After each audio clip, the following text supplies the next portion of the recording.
All right, so we made it to part two. This is called Yes We Can. So this is all about the 2008 presidential election. And so Obama's decided he's running for president, and he's announcing it in a speech in Springfield, Illinois. And he says that my speech, carried live on TV, captured our campaign's big themes: the need for fundamental change, the need to tackle long-term problems like healthcare and climate change. And so I'm sitting here, after 8 years of Obama's presidency. It's 2020. We were in the middle of a pandemic, and many millions of people, I think on the order of 15 million people, were just added to the ranks of the uninsured in the country, raising the level to about 30-ish million people who don't have insurance at all, not to mention the tens of millions of people who are underinsured with high deductibles and high co-payments, and also not being covered for every ailment. Who don't have health care in the middle of a pandemic. And the reason that is because healthcare in the U.S. is tied to employment, and there is no meaningful government alternative to the private marketplace. And so there is no public option, something that we'll talk about later on. That was specifically because Obama made sure there was no public option. There is no single-payer system, obviously. We do not have what the other countries of the world which are advanced have, which is universal coverage and a single-payer system at a fraction of the price, which covers everybody in times like these. And so there's not a huge bureaucratic mess trying to figure out, do you have insurance? What does your insurance pay? How much is your co-payments? Are you in network? Are you out of network? What is the price of the pharmaceuticals? How much do you have to pay for that? How much do we have to pay for that? The healthcare companies, and so on and so forth. What they have is a much more streamlined process because they've counteracted the forces, the special interest forces of the healthcare companies, medical equipment suppliers, pharmaceutical companies, hospitals, and all the special interests that have their hands tied, their tentacles in the healthcare system, trying to extract profits from what is literally life and death situations for people. And so if you have your priority, like a fundamental change in the healthcare system might say that the priority for healthcare should be getting people healthcare, and we need to make sure that that happens rather than making a profit. That paradigm was not on the agenda for Obama, so there was no fundamental change. And so his biggest legislative achievement just worked around the edges of the most inefficient system in the country. And it did help. It did get some people Medicaid, quite a few people Medicaid. It did protect pre-existing conditions. But at the end of the day, health prices have continued to rise, and they're the highest in the world.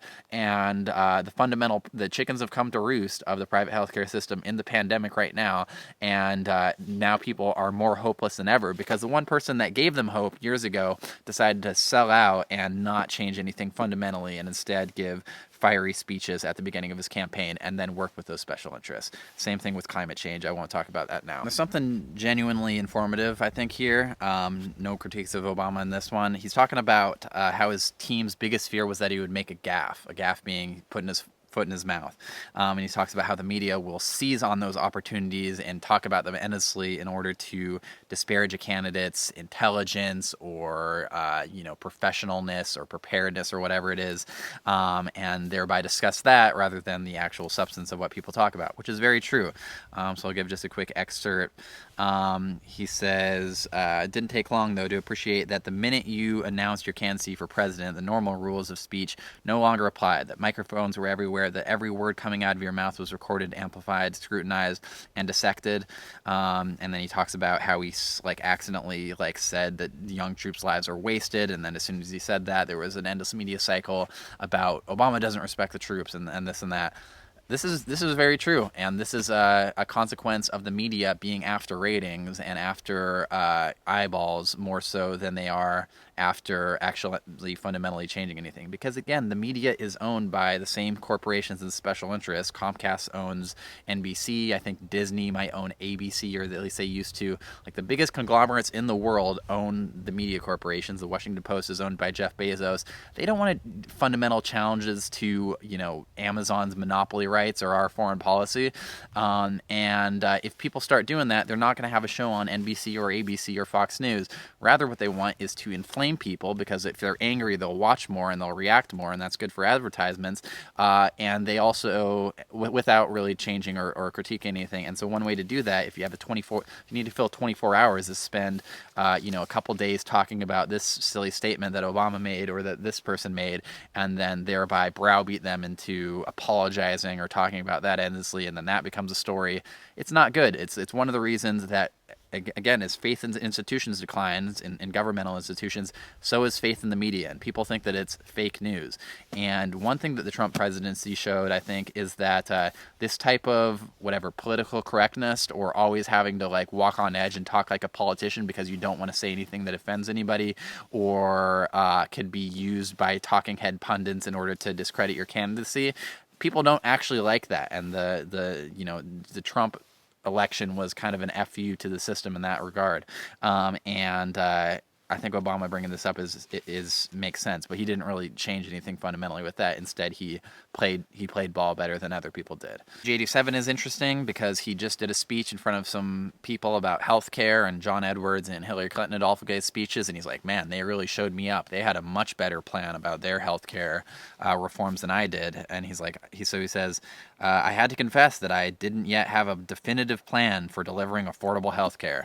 And so this is like him contrasting with himself later on. He's like, look at what I did later. I passed the Affordable Care Act, and now everybody has affordable health care. And so I really, showed my younger self. In reality, he never had a plan, because you can't have a plan if you don't want to change anything systemically. He makes another good point about the media a little bit later on. So he's talking about the debates, and he's like talking to David Axelrod, his advisor, and who says that your problem, he said, is that you keep trying to answer the question. Isn't that the point? I said. No, Barack, X said. That is not the point. The point is to get your message across. What are your values? What are your priorities? That's what people care about. Look, half the time the moderator is just using the question to try to trip you up. Your job is to avoid the trap they've set. Take whatever question they give you and give them a quick line to make them seem like you answered it, and then talk about what you want to talk about. He's like, that's bullshit, I said. Exactly, he said. That's actually true. They're looking for sound bites. The question, you can't have a adequate discussion about healthcare policy in the U.S., which is the most complex and convoluted system in the world, when you have 90 seconds to respond and 8 other people on the stage screaming at you, as well as a moderator that's trying to increase their ratings and then kick it to the pharmaceutical commercials right afterwards. They're not really interested in the substantive debate. It's kind of more political theater and a reality show and a ratings driver than it is a real discussion about issues. Another reason why people's faith in the media is undermined.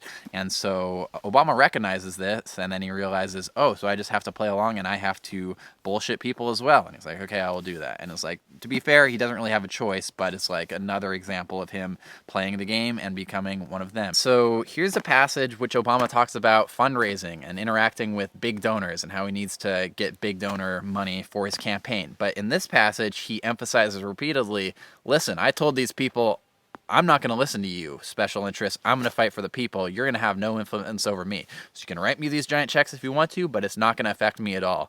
And this is the book that he's writing to shape his legacy.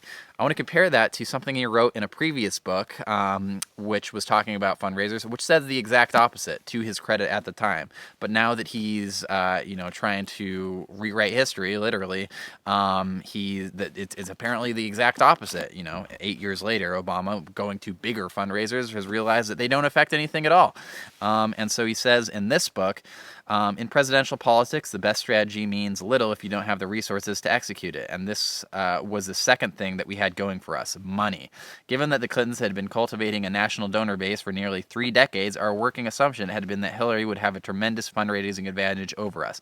But the hunger for change in America was proving to be too strong, was to be stronger than even we had anticipated. And so it's the hunger for change that is powering his campaign's giant donations, even more so than Hillary's. All these rich people that are running the corporations, destroying America, aren't happy about it, and they want to change things, so they're giving their money away to someone who says, I'm going to take away your power. And that's what's powering his campaign. So early on, our fundraising followed a traditional pattern. Big donors from big cities wrote and collected big checks. Penny Prizer, a businesswoman and longtime friend from Chicago, served as a campaign's national finance chair, bringing both organizational acumen and a vast network of relationships to the effort. Julia Smoot, our tough-talking and experienced finance director, built an expert team and had a gift for alternately sweet-talking, shaming, and sometimes scaring me into engaging in the endless hustle for dollars. She had a great smile, but she had the eyes of a killer. I grew accustomed to the drill, partly out of necessity, but also because as times went on, our donors came to understand and even appreciate my terms. This was about building a better country, I'd tell them, not about egos or prestige. I would listen to their take on an issue, especially if they had some expertise, but I wouldn't shade my positions to satisfy them. If I had a spare minute, the thank you notes I wrote and the birthday calls I made would be directed not to them, but to our volunteers and young staff. So he's not going to do anything special for them. And if I won, they could count on me raising their taxes. This attitude lost us a few donors, but helped develop a culture among supporters that wasn't about perks or statues. And anyways, each successive month, the makeup of our donor base was shifting. And then he talks about he's getting more small donations. Actually, he did get more small donations, but he's getting lots of big donations the whole time. He got more money from Wall Street than any other candidate, I think, in history at that point. And then actually what comes out of that? What comes out of that is as soon as he's elected, he gets a email from Citigroup because he chooses somebody from Citigroup to choose his transition team, which lays out all the executives which should be in his administration. And that's the actual effect of donors. So that's what Obama says now. He says that the donors don't actually affect him at all. Let's compare that to what he wrote. What he wrote in his in the last book. He says, I can't assume that the money chase didn't alter me in some ways. Increasingly, I found myself spending time with people of means, law firm partners and investment bankers, hedge fund managers, and venture capitalists. As a rule, they were smart, interesting people, knowledgeable about public policy, liberal in their politics, expecting nothing more than a hearing of their opinions in exchange for their checks, but they reflected almost uniformly the perspectives of their class, the top 1% or so on the income scale that could afford to write a $2,000 check to a political candidate, $2,000 check. They believed in a free market and in educational meritocracy. They found it hard to imagine that they might be any social ill that could not be cured by a high SAT score.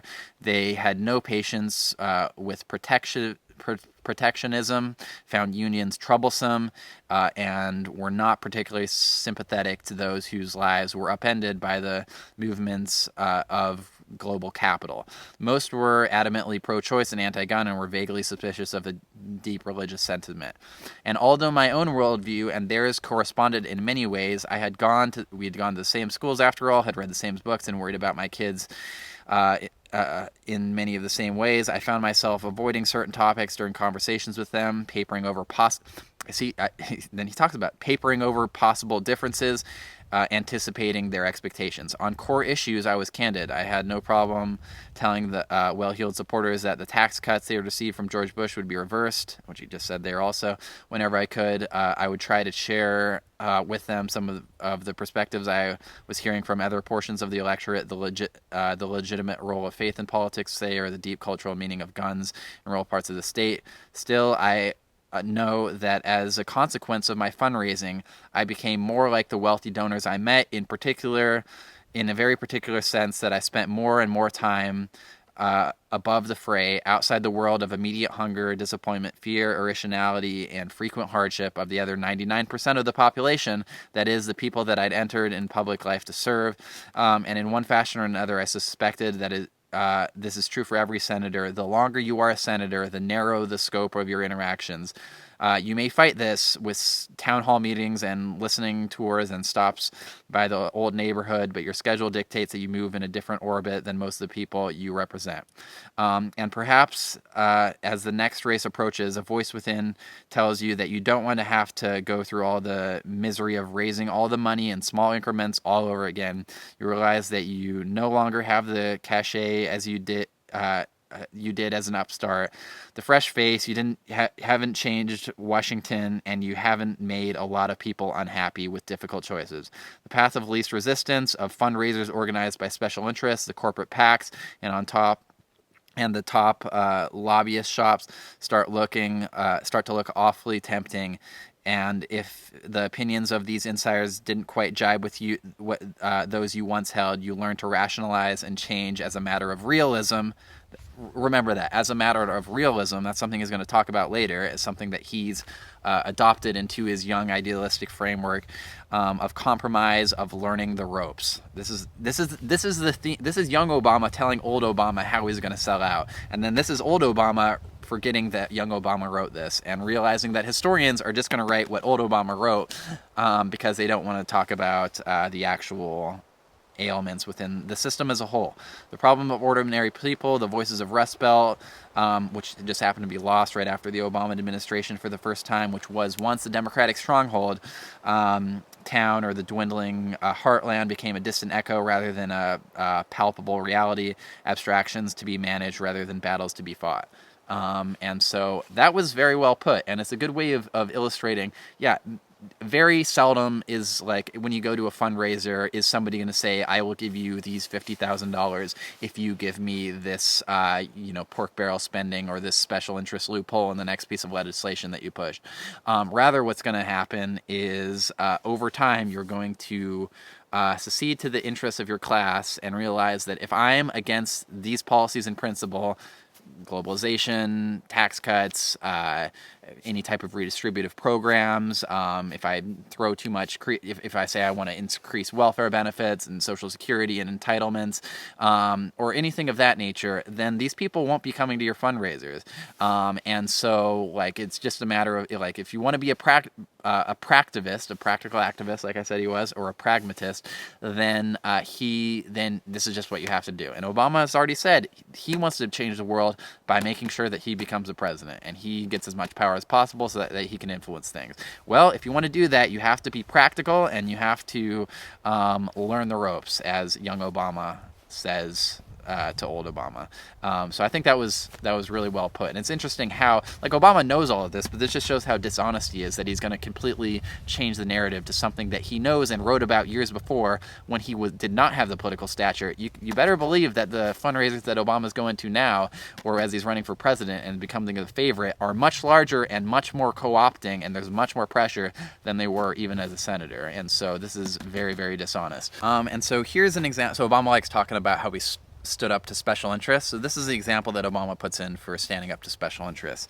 He's talking about the Iowa caucuses. He says, when a group of called Iowans for Sensible Priorities, sponsored by Ben and Jerry of ice cream fame, gathered 10,000 signatures from people committing to caucus for a candidate who promised to cut the Pentagon's defense budget, I had to call either Ben or Jerry, I don't remember which, to say that although I agree with the objective and very much wanted their support, I couldn't, as president, be hamstrung by any pledge I'd made when it came to our national security. And so he's like, listen, like, I understand we're spending $700 billion a year on the military, that we spend more money than almost the whole rest of the world combined, that we could blow up the earth 1,000,000 times, not 1,000,000 times, but probably 1,000 times with the weapons that we have. I understand all of that, and I agree with you, but I can't be hamstrung by these special interest priorities of these peace activists trying to tell me what to do. And I'm going to tell the Nobel Committee the same thing later on. Like, listen, I'm a realist here, and I've been shown the ropes, and I know that we can't do these things. As for the other special interests, they get to run my administration. But sorry, Ben and Jerry's ice cream and your 10,000 activists on your petition, I'm going to have to play hardball here and not be corrupted by your peaceful special interests. So here's something that's legitimately good that Obama did. So he's talking about meeting with foreign leaders. So he says, during a debate in July, I was shown images of Fidel Castro, Iranian President Mahmoud Ahmadinejad, and North Korean leader Kim Jong-un, and a couple of other despots, and asked if I'd be prepared to meet with any of them during my first year in office. Without hesitation, I said yes, I'd meet with any world leader if I thought it could advance U.S. interests. Well, you could have thought that I had said the world was flat. When the debate was over, Clinton, Edwards, and a bunch of other candidates pounced, accusing me of being naive, insisting that meeting with the American president was a privilege to be earned. The press corps, in large part, seemed to agree. And so everybody's attacking Obama for saying that he's going to meet with our adversaries. And again, maybe the best thing he did in the whole time in office was passing the Iran nuclear deal, which requires meeting with our adversaries. And when Kennedy met with Khrushchev or talked with Khrushchev in order to make sure that the world didn't explode during the Cuban Missile Crisis, that necessitated talking with our adversaries and not letting the most hawkish elements, which seems to be represented by the whole Democratic Party, by the Hillary Clintons, and by the news media, not to mention the lunatic Republicans, that want to constantly confront the Irans, the Cubas, the North Koreas, the Venezuelas, anybody that isn't in the U.S. orbit, not because they are despots, like is illustrated here, but rather because they don't play ball and they're a threat to U.S. power and hegemony. And so Hillary Clinton, she later in the book, she's going out of her way to defend the president of Egypt, Hosni Mubarak, who she says are close personal friends, and she doesn't have a mumbling word to say about Saudi Arabia as they chop off people's heads for sorcery and don't let women outside in order to drive cars and 100 other things. And are tyrannical governments to the highest degree.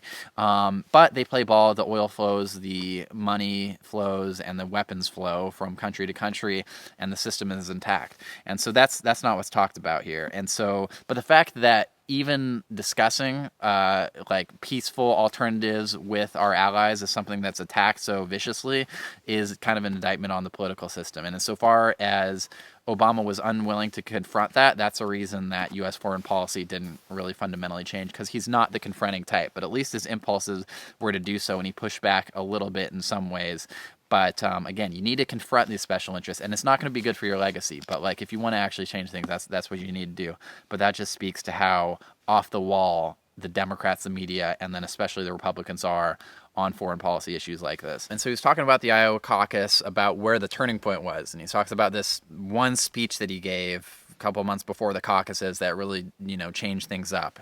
And he's like, he gives an excerpt of the speech that the party had historically been strongest with leaders who led not by polls, but by principle, not by calculation, but by conviction. It was true to the moment, true to my aspirations for getting into politics, and true, I hope, to the aspirations of the country. And so, does that say anything at all? That he's, leading by principle, not by calculation? In reality, this is a calculating speech. He's saying nothing about his principles, any specifics about his aspirations, but he is calculating that aspirational languages and speech like this is what's going to get him elected. And it is, very true to his campaign, but that is quintessential Obama speeches like this. And he's like, oh yeah, this was one of my most proud speeches. I'm like, are you going to say anything about specifics of what you're going to do on foreign policy, the environment, healthcare, et cetera, et cetera, et cetera? He's like, no, I'm going to give the media what they want to hear. I'm going to be true to myself, and I'm just going to speak in platitudes. And so the Clinton campaign is starting to feel the heat. They feel Obama's momentum. And so Obama's he doesn't pull any punches. He just tells it how it is, what happened with the Clinton campaign. He says, well, the Clinton camp issued a memo citing a press clip in which one of my teachers in Indonesia claimed that I had written an essay in kindergarten about wanting to be president. Proof, it seemed, that my professed idealism was merely disguised as a ruthless ambition. So Obama's, pulling the curtain back, and he's showing all the tension between the Clinton campaign. And look, they leaked something that said that, my teacher said that I wanted to be president, and this proved this was wrong. This is a little bit of fodder for political junkies to write their cheesy articles about. In reality, some of the things the Clinton campaign did, one thing they did is they released, you've seen the photos of Obama in his Muslim garb. I think that was for a funeral or something in Indonesia where he was dressing up like that. But they released that in order to stoke fears that he was some type of Muslim extremist, and it was dirty politics at its finest. That's not mentioned in this book. Instead, their edgy commentary is going to be leaks about what he said to his teacher in Indonesia years ago that isn't newsworthy at all. In the same way that the edgy parts earlier is Obama reading Marx in order to appeal to the socialist, bisexual lady. This is edgy, but it's really not informative at all, and it doesn't make anybody angry. You're not really saying anything if you're not alienating any constituencies, and this is a masterclass of a book of not alienating anybody. So it's okay, I'm going to do some jabs at Hillary, but I'm not going to remind people that all this talk about being a Muslim was originally put forward by the Clinton campaign, or at least a large part of it was. Instead, we'll talk about this kindergarten teacher thing. So I think that page 111 actually sums up the Obama campaign better than pretty much any other page in the book, in that it shows that there was actually two campaigns that Obama was running. The first campaign was the one that everybody associates with it, which was the hope campaign, the change campaign, the yes we can campaign, the aspirational, idealistic, generational movement, fundamentally alter America and better it, and we hope for the change that this man is going to bring about campaign, and that was for the people that he needed the votes in order to win. And then he had another campaign, or another set of messaging for people that were already in power, and the Democratic establishment and the donor class, and the institutions which might be threatened by the first campaign's fundamental change message. And for that campaign, it was more of a message of, don't really worry, this is more of a rebranding exercise, and I'm still one of you guys, and I'm in it for you. And so he talks about he just lost New Hampshire, and so he needs to give a lofty speech to regenerate support for his campaign. And so he says that the speech I gave to our supporters that evening would end up being one of the most important of our campaign. Not just a rallying cry for the disheartened, but also a useful reminder that we believed. We know, he says, we know the battle ahead will be long, I said, but always remember that no matter what obstacles are in our way, nothing can stand in the way of the power of millions of voices calling for change. I said we lived in a country whose history was built on hope, by people, by pioneers, by abolitionists, by suffragists, by immigrants. So he's part of that movement, the abolitionist movement, the suffragist movement, the people-powered movement to bring change. And this time he was just doing it in a political campaign. Civil rights workers who've been undeterred by seemingly impossible odds. And then he goes on. He goes more lofty rhetoric. Then a half paragraph later, he talks about, after the loss, how he actually got more support from other people. He says that this was followed by so he says, John Kerry, who'd previously been non-committal, came out with an enthusiastic endorsement of me, John Kerry being the previous Democratic nominee and the quintessential insider Democrat. This was followed by announcements of support from Governor Janet Napolitano of Arizona, Senator Claire McCaskill of Missouri, and Governor Kathleen Sebelius of Kansas, all hailing from states which leaned Republican, and helped me send a message that despite the setback, we were strong and moving forward. And so Obama is simultaneously growing his bases of support from, young activists disenfranchised by the political system, and also getting endorsements from the most establishment conservative Democrats in the Democratic Party. And so that's an impressive political feat, whatever else you want to say about it. And so page 117, Obama's wondering why more black leaders in the South and South Carolina in particular aren't endorsing him, and instead have been supportive of Clinton. And he talks to one of his advisors, and she goes through a long spiel, and at the end of it she has a revealing sentence, and it says, and the Clintons have a long memory, which is true. The Clintons have a very long memory. And if you cross them, there are ways that they can use the power that they have within the Democratic Party, within the donor networks which they've established over the course of decades, within the many backroom deals which they've done with everything from activist groups to conservative Republicans, mending together a coalition which should not be there, but they actually are the central power brokers of. And if people cross them, then there are things that they will do. I'm not saying they'd kill people like some certain conspiracy theorists will, but rather they will make sure that those people have negative leaks go to the media, and they will have their donors dry out, and they won't get support from other Democrats established within their states. And Obama knows this, and so do the Democrats within the South. So yeah, I think that's kind of telling. Also, the idea that Obama is peddling that he wasn't, ambitious and was rather just a public servant that just happened to reach power, rather than just an ambitious careerist posturing during his time in the Senate. Again, it's totally wrong.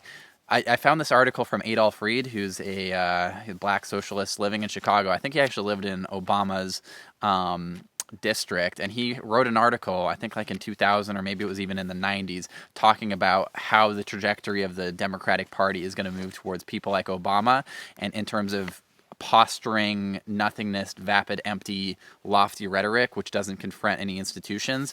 And then Obama from there went on to become the president of the United States, but this was still as a state senator. And so the writing was on the wall for anybody that cared to look. So page 120, Obama starts talking about Jeremiah Wright, who was his pastor in Chicago, who he later had to distance himself from after some of the quotes that Wright put out about white supremacy in America being racist and things of that nature came out. And Obama was like, can't have that associated with my campaign or else people won't vote for me.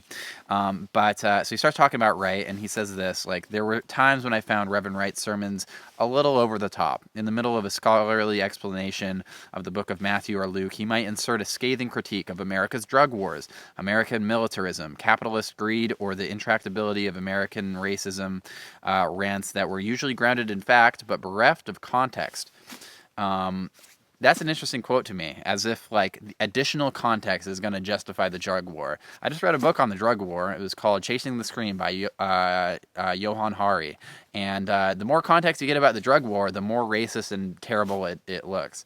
In terms of it was started right after Prohibition ended by Harry Anslinger, who was an extreme racist, and with the explicit purpose of pretty much throwing as many black people in prison as possible and keeping the infrastructure of Prohibition running and operational throughout the rest of the time. And then it was further exploited by Nixon and Reagan, and now we have the highest rate of incarceration in the world and more people in prison than even China does, despite China having 1.3 or 1.4 billion people and we being like a quarter of the size. And so it's not great. And the same with everything, like capitalist greed. It was like, if you had more context about the financial markets and the subprime mortgage crisis, and if you knew what derivatives and securities were and how we manipulated stocks, then like people would understand that this is actually more okay. Like the more people know, the worse it is. That's why the media and the politicians work to keep people in the dark, because when people are informed, they get pretty angry about what's happening. So it's more important that they watch football or listen to their politicians speak about vague aspirational ideas without any type of context behind them. Same with American militarism. I won't even get started on that, but you start looking into it, there were explicit reasons for America's militarism. It's mostly because we want to control the global economic system, and we are the hegemon, and so things like countries which won't align with U.S. interests, we have to coup them, and countries that will chop off the heads of their civilians for sorcery, like Saudi Arabia, we have to make deals with them so that the oil keeps flowing, and so on and so forth. The more you look into it, the worse it is. And so he says that it lacks context. I would love to hear this context, which it lacks, because the more context you have, the more accurate that critique actually is. So page 136, Obama's starting to worry that too many people are projecting their hopes and aspirations for America onto his shoulders, and that he might not be able to live up to their lofty expectations. So he says that at some basic level, people were no longer seeing me, I realized, with all my quirks and shortcomings. Instead, they had taken possession of my likeness and made it into a vessel for a million different dreams. I knew a time would come when I would disappoint them, falling short of the image that my campaign and I had helped to construct. Emphasis added. I realized, too, that if supporters could mold bits and pieces of me into an outside symbol of hope, then the vague fears of detractors could just as readily congeal into hate. And so Obama kind of buries the lead. Like, why would people be associating him with an outside symbol of hope? Well, he said it right there, a sentence prior. His campaign had helped to construct it. Not helped to construct it. They were running a campaign based on hope and change, and were trying to create a movement of millions of people associating him with fundamental hope and change.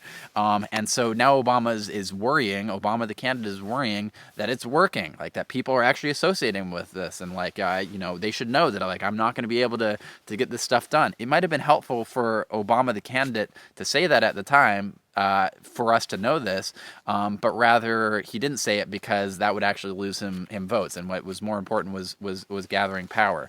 One thing I'll probably talk about later, Obama 2008 campaign won the award for the best from the advertising industry for the best marketing campaign. So it was explicitly a marketing campaign, and it was based on hope and change, fundamental change. If you watch like the television ads, and it's like, there's just like, it's like black and white, and there's sad music, and there's a man and his daughter, and like, they're able to put together like a narrative in 30 seconds, and you're like, oh my gosh, and then you get to the end of it, and it's like Pepsi, and it's like Coke, and it's because like the advertising industry, they realize like if they can get you to connect to something or really believe in something. I mean, most of them are cheesy and hopefully don't work, but they wouldn't be running them if they didn't work on the aggregate. So they do work, and if you can get people to do that, then that's the best type of thing, which is why you see all these different commercials that are cheesy to the extreme, but they're all copying each other. And Obama's campaign was the best one of all. So then page 140, Obama finally has to disassociate with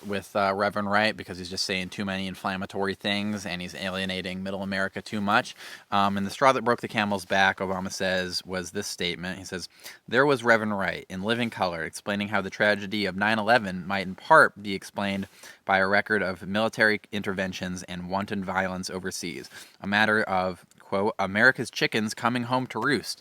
And so Obama had to cut ties. Understandable politically, because that is going to lose you votes and support in middle America, inflammatory statements like that. On the other hand, on the merits, that's 100% true. It's like the terrorist networks of the world or the Al-Qaedas of the world do not just randomly select a country to attack by closing their eyes, spinning a globe, and sticking their finger down, and it always ends up being America. No, there are reasons which they have, right or wrong, for choosing the countries which they choose. And if you read Osama bin Laden's fatwa, he lays it out. It's that America occupies the Holy Land, specifically in Saudi Arabia, and we have our military bases all around the Middle East, and there's a giant pile of corpses associated with American intervention in the Middle East, which is the reason why he's attacking America. And then that's mixed in with a bunch of crazy religious fundamentalism, which also is used as justification. But it's like, if the reason was that they're attacking us for our freedom, which is the reason that Bush said right after 9/11, and the only other reason that's ever given for people who choose to think about it, most people don't choose to deal with that question, especially mainstream people, like Obama here doesn't go on to talk at all about any merits that might have. It's better. It's easier out of sight, out of mind. But for the people that do look for that answer, the only one they can give is that they hate us for our freedom. That's what Bush said. Why do they hate us? They hate what they see right here in this chamber. A democratically elected government. Their leaders are self-appointed. They hate our freedoms. It's kind of ironic because the people pushing that were also the people pushing for the Patriot Act, which greatly reduced civil liberties in America, for the suspension of habeas corpus, for people to be thrown into cages in Guantanamo Bay without trial for years and years and years on end, for a slew of more repressive procedures that limit America's freedom or citizens' freedom. These are people that say they hate us for our freedom. So it's almost like you're letting them win by reducing the freedoms if that's the reason. It's actually not the reason. Like, there are plenty of other free countries. I mean, they differ on this issue and that issue. In some ways they're more free, in other ways they're more restrictive. But, Al-Qaeda's not targeting Iceland. They're not targeting Norway. And, it's not a coincidence. Iceland didn't overthrow the government of Iran in the 1950s. Norway doesn't have 100 military bases around the world, or hundreds of military bases, and doesn't do coups all the time. So this is actually objectively true, but it's not something Obama's going to grapple with, because those type of inflammatory statements could actually damage his legacy. Page 144, Obama starts grappling with what is the major question of the Democratic Party right now for people that are paying attention, which is why is the working class disassociating with them, specifically the working class in the Rust Belt, specifically the white working class is what he's talking about right here, but it's multiracial.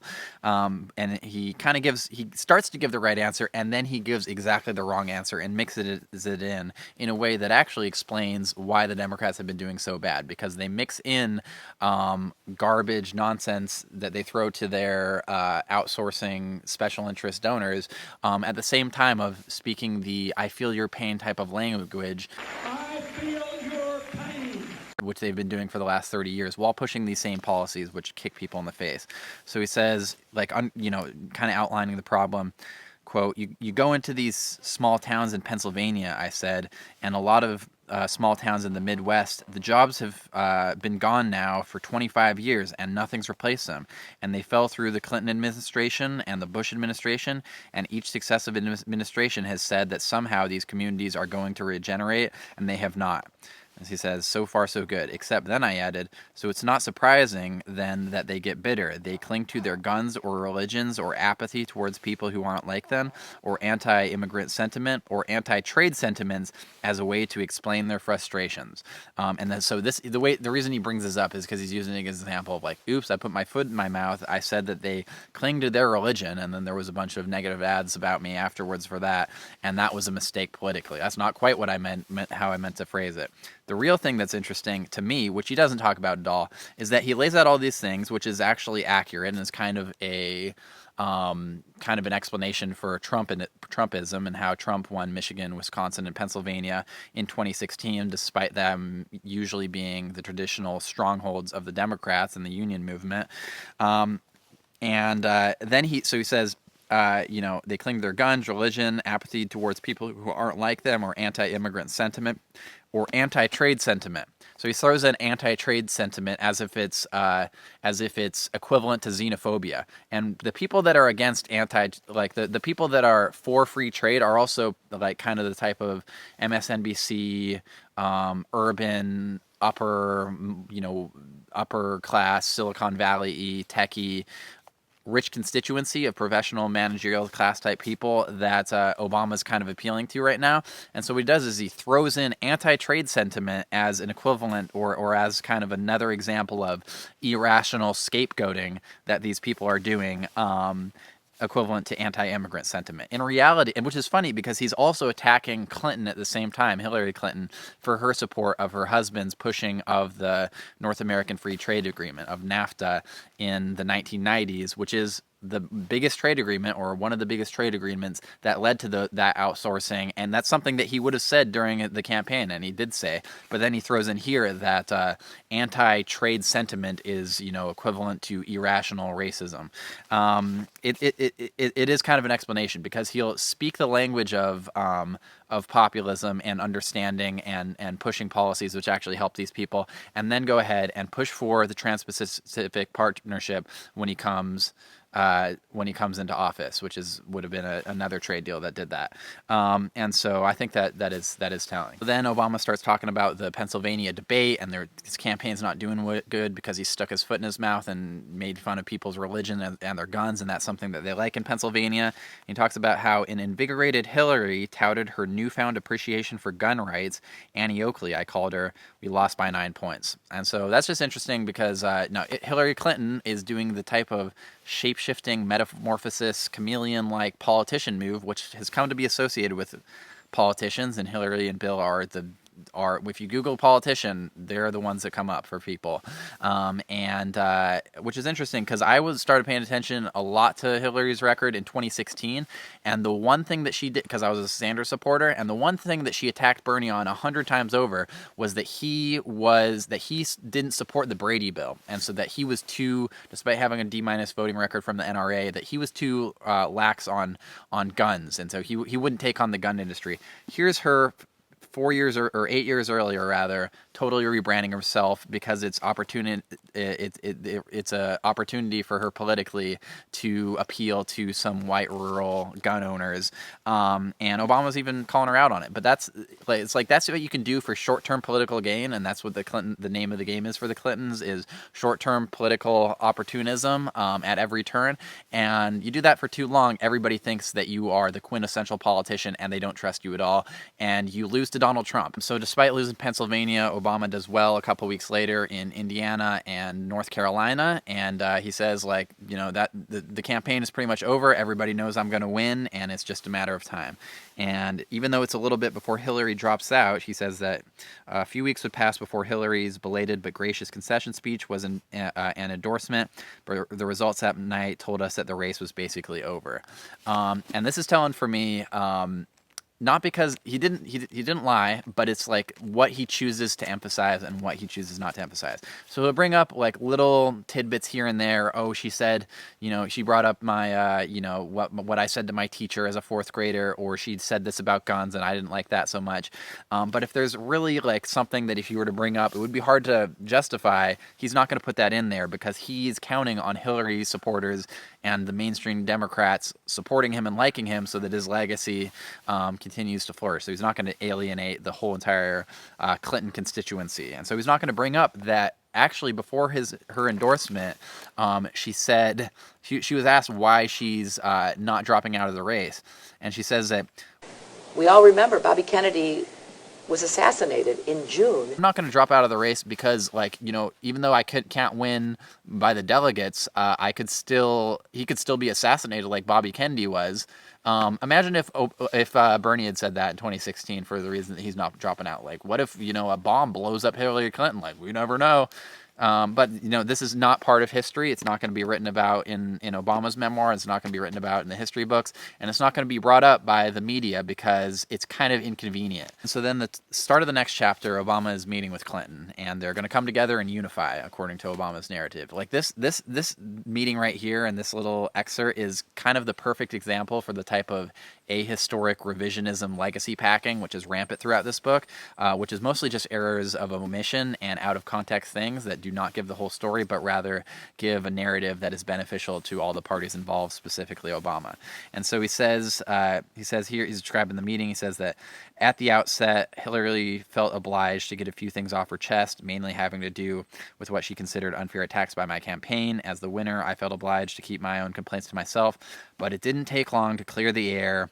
The bottom line, she said, was that she wanted to be a team player for the good of the Democratic Party and the good of the country. So the way he'd have you believe it went down was that they just came together. Like he won in North Carolina, Indiana. She took a couple more weeks, and then they came together and worked it out because they were all on the same side. In reality, what happened was that she tried to stay into the very end, even after it was clear that she had no chance to the nomination through delegates. But then when it was clear that he wasn't going to be assassinated, then she finally decided to endorse him. But do you know what the Clinton supporters called themselves during this time? They called themselves Pumas. That stands for Party Unity My Ass. So there was no attempt made to go out of the way to make sure that there was party unity. There was every attempt made by the Clinton campaign to further her career and ambitions in any way possible. And so not only did she not endorse him until the last minute, she also asked for him to reduce her campaign debts right afterwards. So like one of the first things that Obama did right afterwards was pay off the millions of dollars in campaign debt that Clinton had accrued, staying in the race longer than she should have, waiting for him to be killed. He probably wasn't waiting for him to be killed, but she just wanted to do everything she could to push it to the very last bit so that if there was any chance at all, she would get it. And if that meant being assassinated, that's what that meant. Compare this to what Bernie asked Clinton to do in 2016 when he conceded. What Bernie asked was, rather than millions of dollars to pay off my campaign debts and a Secretary of State position, what he asked for was a bunch of policy concessions. So like, we need you to support a $15 minimum wage in the Democratic platform. We need you to support a public option in your Democratic platform. We need this and we need that. We need the different policies that I've been pushing for, which actually help other people, not just my own political ambitions. Page 154, he lands in Bagram Air Base in Afghanistan, and then he goes on to talk about how great the military is there and everything. Another interesting area of omission, Bagram Air Base, there was documented torture that was happening. The U.S. was torturing people there, but he's not going to bring that up because it's not helpful to alienate like the military. A lot of people support the military. A lot of that's just how the world works. So we're not going to bring up things like torture. I might be the idealistic candidate, and I might want a better world, but I'm not going to criticize people for torture or bring it up, and it's inconvenient. Rather, I will do the same type of kind of empty flag waving. Our military is great type speeches that other politicians do without any context to them at all. Page 157, Obama meets David Patreas, and he has nothing but great things to say about David Patreas because David is somebody that's beloved by kind of the mainstream. He's a mainstream military guy, and so as such, he's not somebody that you want to portray in a poor way. And so he's going to say he was trim and fit with a PhD in international relations and economics from Princeton and an orderly analytical mind. Patreas was considered the brains behind our improved position in Iraq and the individual to whom the White House had essentially actually contracted out its strategy. So nothing but good things to say about Patreas. Because again, he's kind of an insider. What did Patreas actually do? He might have done those things that he was talking about, but he also supports the military establishment and the military-industrial complex and the $700+ billion that we spend each year, and isn't for any type of paradigm shift. He is the mainstream, even though he might be a nice guy personally. One other thing that he did, which Obama does not mention throughout the book, is that after he left public life, he wrote a memoir, or rather, he had somebody write a memoir for him who he was having an affair with. So he had a mistress who was writing his memoir, who he leaked classified information to, which is a felony, which is a thing that the Obama administration attacked whistleblowers for, or people who are leaking information to inform the public, like as a public service. Obama attacked whistleblowers more than any other administration in history. He used the Espionage Act, which is a World War I era unconstitutional act, to attack whistleblowers and suppress dissent. He used it more than every other president in American history combined. I think he used it like 8 times or so. And so he wants to prosecute Chelsea Manning, and did, although he did, to his credit, pardon her at the end of her, after she's been in prison for, I think, like 5 years and attempted suicide. But that was good. He went after Edward Snowden. He went after Jeffrey Sterling, who was an African American in the CIA who did leaks about things that were happening within the CIA, and so he was attacked. A bunch of different people on the wrong side of the Obama administration, but David Patreas, never going to be prosecuted, and he is going to have a nice paragraph written in here, even though his leaks weren't for the public interest, but were rather to make him money through his book given to his mistress he was having an affair with. So page 158, he's talking to Patreas about Iraq, and it's pretty telling. He says that Bush deserved credit, I thought, for having selected this particular general to write what had been a sinking ship. If we had unlimited time and resources, if America's long-term national security interests absolutely depended on creating a functioning and democratic state allied to the United States in Iraq, then Patreas' approach had as good a chance as any of achieving the goal. And then he goes on to say, but we don't have as much time. We don't have infinite time, and so I'm going to have to make the hard decisions and be the anti-war candidate, which is a way of, again, branding himself and appealing to the anti-war left, while also praising George Bush, praising Dave Patreas, and not fundamentally challenging any paradigms in terms of American imperialism, the $700+ billion that we were spending each year on the defense budget. And if Ben and Jerry's tries to tell him that, maybe we should cut this, he's going to talk tough with them and say, sorry, I can't be affected by any special interests like you, Ben and Jerry's. When in reality, the entire establishment special interests of the military-industrial complex is influencing him all the time, and the way that he couches that anti-war, like, tough talk to Patreas in an assumption that it's in America's long-term national security interests to create a functioning and democratic state allied to the United States in Iraq is totally ridiculous. The U.S. is not interested in exporting democracy to the Middle East. If the people of the Middle East got to decide what happened there, they would say, we do not want America here taking all of our oil. We do not want these special interests and these corporations extracting all the resources from our country while propping up these totalitarian institutions which oppress us and siphon the money off to themselves to enrich themselves. That would be what the Democratic Middle East said. At the very least, they would say, get out of here.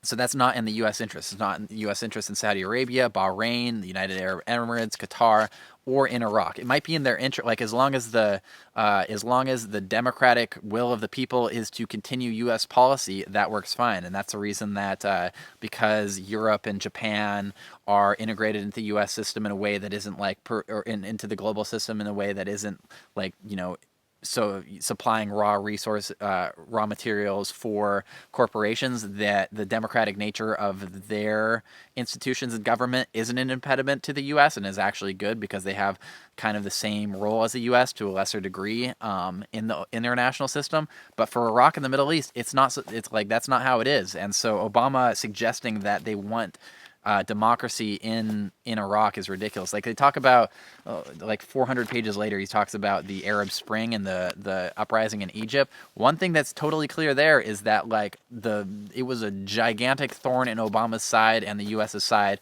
to have that democratic uprising in Egypt, and they much rather would have had Mubarak in power, which is why they were supporting him to the tune of billions of dollars each year prior to that. And so much, again, it's just one little paragraph. This is why this is like going to be like a 5-hour long video or something, is because I'm skipping over a bunch of stuff like this, but this is so dishonest, and like the fundamental assumptions are so wrong that you got to make it long. Page 159, he goes to Israel, and he meets with both the Palestinian leaders and the Israeli leaders, and he describes kind of the conflict in a way that only Obama can. This is actually not only Obama can, that the U.S. always does, but Obama does more elegantly and puts a better mask on it than other people. So he says, I met separately with Israeli Prime Minister Ehud Olmert and Palestinian President Mahmoud Abbas, and did my best to understand not only the logic, but also the emotions behind an ancient and seemingly intractable conflict.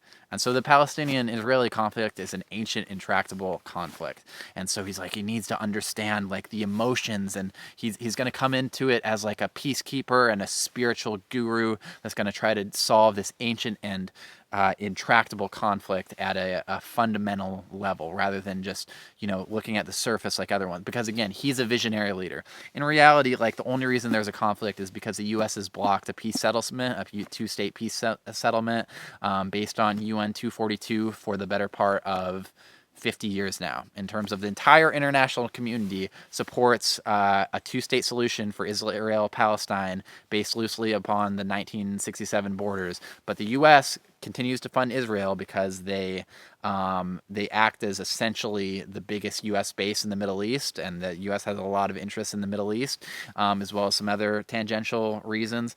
And because of that, the U.S. has blocked it. And so the U.S. is the active impediment in that, but Obama's not going to bring it up, and instead he's going to frame it as a intractable conflict rooted in ancient disagreements of a kind that, like, who knows if anybody could ever solve.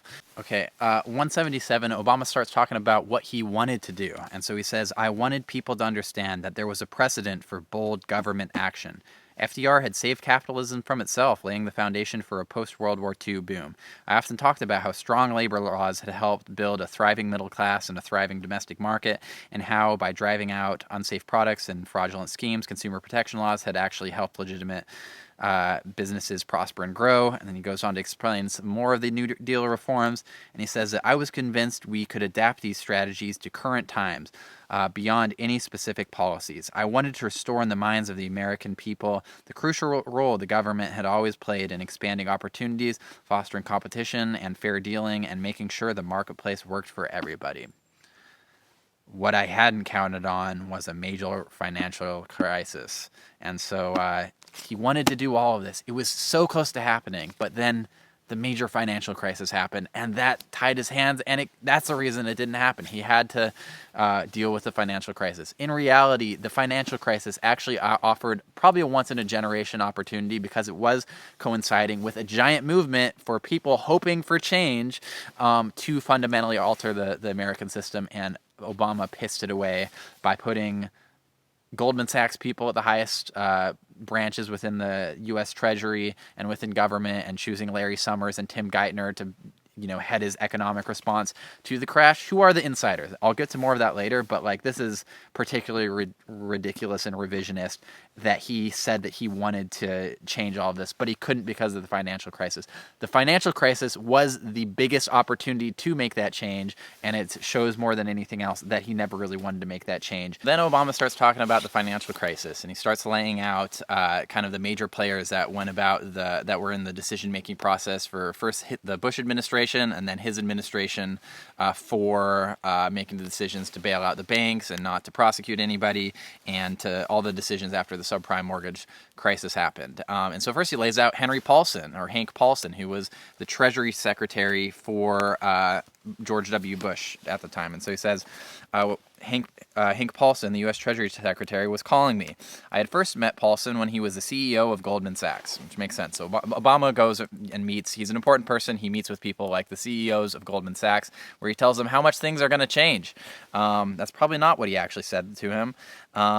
He was tall, bespectacled, with an awkward but unpretentious manner. He'd spent most of our time talking about his passion for environmental activism. So this is the thing that Obama, thinks is the most important thing to know about Henry Paulson in terms of setting the stage for the subsequent couple of chapters in which he is an active participant in shaping the financial reforms that Obama is going through, is that he's tall, bespectacled, and has a passion for environmental activism as the CEO of Goldman Sachs.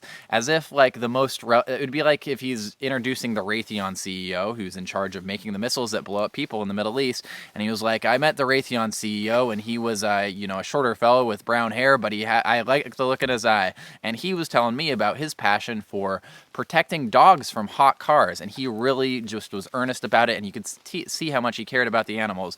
You can humanize anybody about talking about the particularities of their passions, but if his day job is manipulating financial markets that end up crashing the global economy, and then now he's in charge of crafting the response to that, and ends up helping the very people who were his former employers in making huge amounts of money while not having any accountability for their crimes, you'd think that would be maybe more relevant than the particularities of how much he loved his wife, or how much he cares about plants and the outdoors. Like, this is not the most relevant thing. Not to mention that companies like Goldman Sachs and the financial institutions that are running the world, which are pushing things in a direction of profit maximization in the short term as much as possible, is the main undermining factor for why the environment is being destroyed. Is because we need to make quarterly returns for all of these companies each and every quarter, which means we got to get as much resources as we can, which means that we can't take the long-term costs of environmental exploitation into account. That's not something that's on Paulson's agenda. So what he might do is donate a few $1 million of the probably hundreds of $1 million that he's made to protect some public lands in Montana or something. But in terms of the big picture, why the Earth's getting destroyed at a rate which is completely unsustainable, that's not on the agenda for Goldman Sachs, and that's something he's actually driving. But Obama won't mention that because he is trying to humanize Paulson, because at the end he agrees with Paulson on the fixes for the financial system, as the subsequent chapters show. Obama kind of lays out his analysis for the financial situation over the next chapter or so. Before I get into that, I'll just lay out really quickly what are the basic facts for the 2007-2008 housing crisis, which led to the Wall Street financial crisis, which led to the global economy crashing, because not everybody knows the story. But essentially, there's these things called mortgage-backed securities, which are essentially a bunch of different mortgages put together that pension funds and investors can invest in order to get a certain rate of return, a certain yield.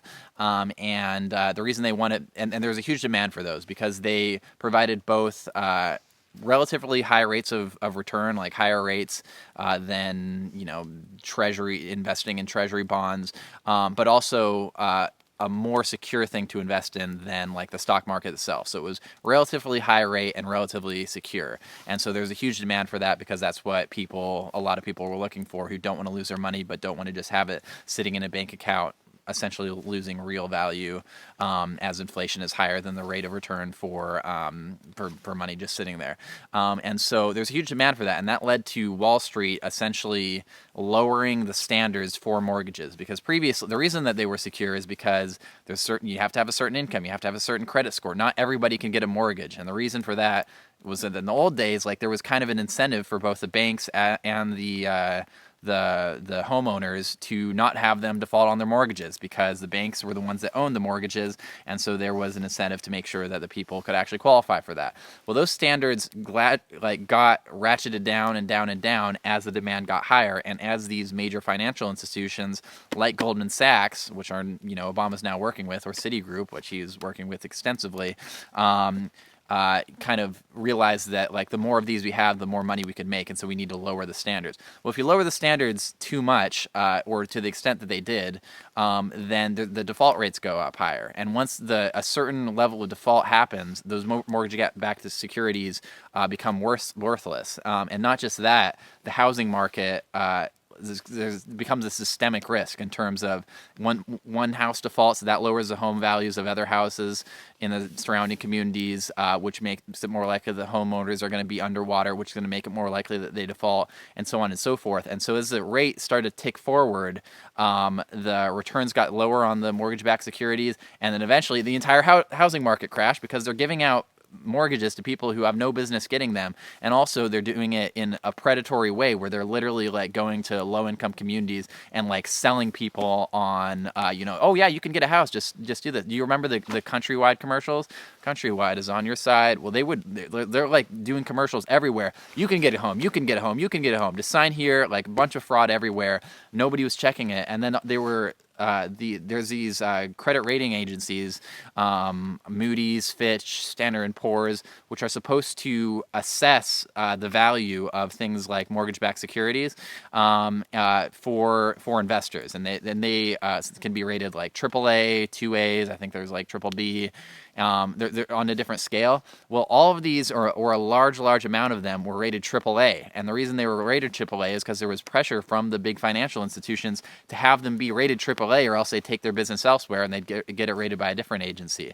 And so essentially, these were a bunch of like crappy mortgages put together that were then rebranded as like the best, most high quality, least risky investments for people, and then those were sold off to pension funds and different investors that wanted a relatively stable rate of return, and they were pushed forward by. And every step of the way, the big banks had their tentacles on the levers of power. During that time. And so that's essentially what happened. That eventually crashed as the default rates went up. The home values decreased. More default rates happened. The entire mortgage-backed securities stopped yielding. That affected pension funds. That's why people lost a huge amount of money. That eventually affected Wall Street and the stock market and 401ks. And the banks started crashing because they were heavily invested in these funds. And it was integrated everywhere. And it was based on a house of cards that was totally unstable. And so that's essentially what happened. And it was from the start at the top.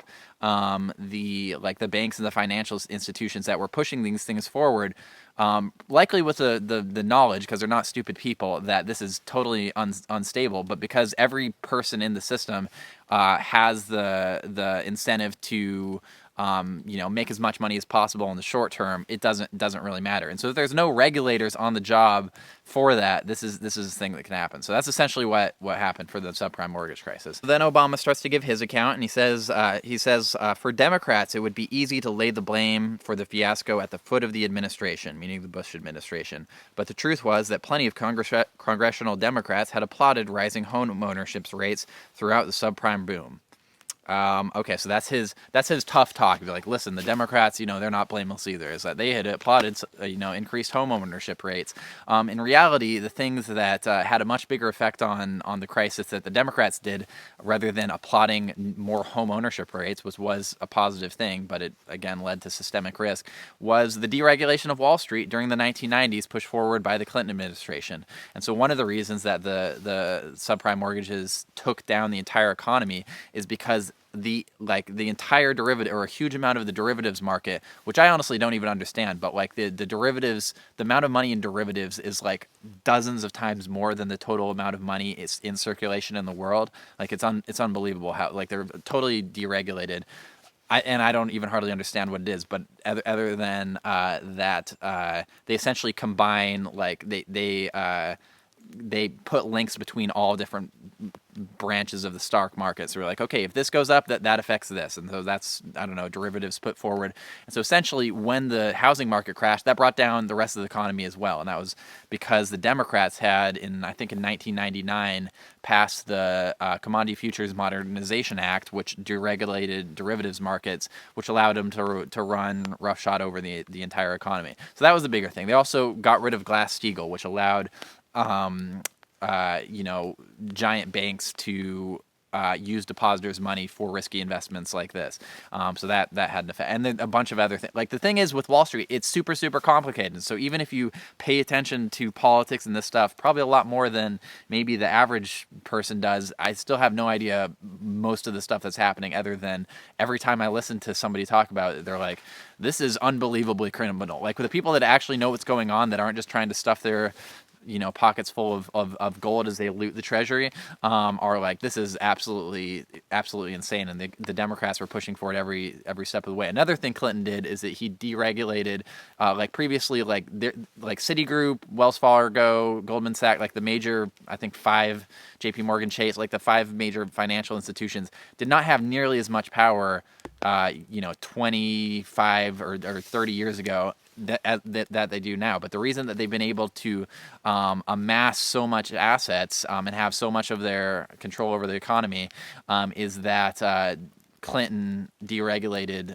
state banking markets, or state banking law. So essentially, previously, banks had to kind of serve the communities which they were in, which actually makes sense, because if you listen to like Economics 101, they're like, oh yeah, like when you listen to libertarian talk about how banks are important, they'd be like, the man goes into the bank and he deposits his money, and there he has a safe place to put his money, and he's able to get a rate of return on it in terms of interest back, as if although we haven't gotten interest since like 2008, when interest rates have been lowered artificially by the Obama administration's Fed. In my view, it was a good move, in order to do quantitative easing and put as much money into the housing market as possible. So we don't actually get interest rates back. That's why when you like look at your dividends or whatever, your yields from like the 6 months of having $5,000 in the bank, you get like 60 cents. And you're like, okay, why am I even have this here? I might as well put it under my mattress. But in the old days, you actually used to get some stuff back, and then the libertarian model would say things like, and now the bank is able to use that money to lend out to a local small businessman who's able to start his local small business. And with that extra money, he's able to lend it back to the bank, and that which is, when he deposits it, and then he'll pay the bank back, and then that additional income from his small business will be lent out to another business, and the economy does well, and the banker does well, and the depositor does well, and the small businessman does well. And so that's what banks do. Well, that's not what they do anymore. They don't work in those communities, and so instead they're pushing forward things that are going to maximize their returns in the short term and not necessarily help the communities that they're operating in, because they're global in nature. And that's what the Democrats did.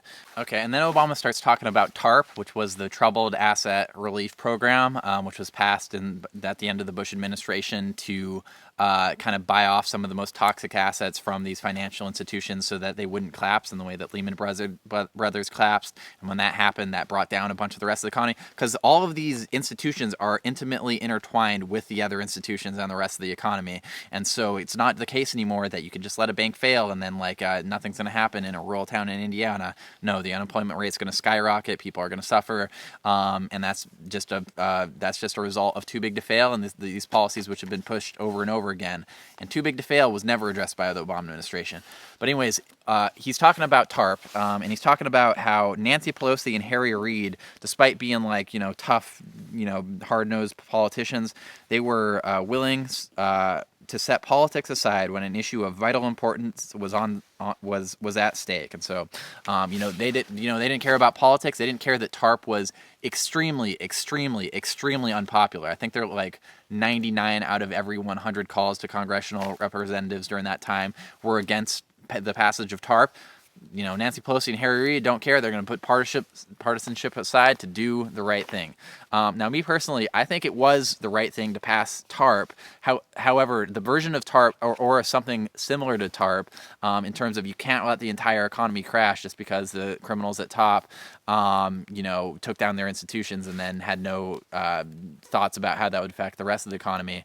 However, the version they passed had no strings attached at all. And so essentially, there was maybe a few strings attached and a few, board of directors were replaced. But essentially, the same group of people paid themselves bonuses and then continued to make the exact same decisions after getting the government money and so now the institutions are bigger than ever, and the system hasn't been fundamentally reformed at all, something I'll talk about further on here. And so essentially you had these gigantic corporations take down the entire global economy, and the entire citizenry is like, you have to make them do something. And Nancy Pelosi and Harry Reid are like, sorry, we're just going to give them this money with no strings attached to do whatever they need to save their institutions. And then when they're done with that, they can go back to making money hand over fist and donate it to my political campaigns. I just saw a thing that like Nancy Pelosi's net worth is increased from like $8 million to like $120 million over the course of like the last 10 years. She's making like $100K a year. So you can do the math. She should have made like $1 million if she didn't spend any money. She made $100 million. And I don't know all the details for it, but I know that it has to do with the connections to the institutions and the individuals like this that she's made over the course of 30 years in politics. And that's why a lot of politicians go into lobbying right afterwards, is because it's in their immediate financial interest not to be hard on these gigantic, powerful players who were oftentimes the one that got them into office in the first place. And so if that means, standing up to the 99% of Americans who want the government to actually hold these institutions accountable, that's what they're going to do. And Obama's going to use that as an example of them standing up and doing the right thing. There are so many passages in here that are just over the top cheesy, that and kind of filled with self-adulation and over the top back padding, elevating, that I Barack Obama am a figure of history on the biggest stage, making the most important decisions, that it's kind of unbelievable. Like, pretend you don't know this is Obama that wrote this, and instead it was like some, ninth grade high schooler getting ready for his JV basketball game, and tell me you wouldn't be cringe and hardcore. He says, ultimately, he's talking about getting ready before the debate with McCain. Ultimately, it was rap that got my head in the right place. Two songs especially, Jay-Z's My First Song and Eminem's Lose Yourself. Both were about defying the odds and putting it all on the line. Look, if you had one shot or one opportunity to seize everything you ever wanted in one moment, would you capture it or just let it slip? And so, yeah, no, that's Obama. He's got to capture his moment, this one opportunity to seize everything he ever wanted. What is he going to do? He's going to take his group of dedicated activist supporters hoping for change, and he's going to get them to support TARP, Troubled Asset Relief Program, to bail out the criminals on Wall Street, which he's about to put in his administration to run his financial response to the subsequent depression. And it seems like pretty much every chapter has to end with a couple sentences of just like momentous, grandstanding about values or whatever.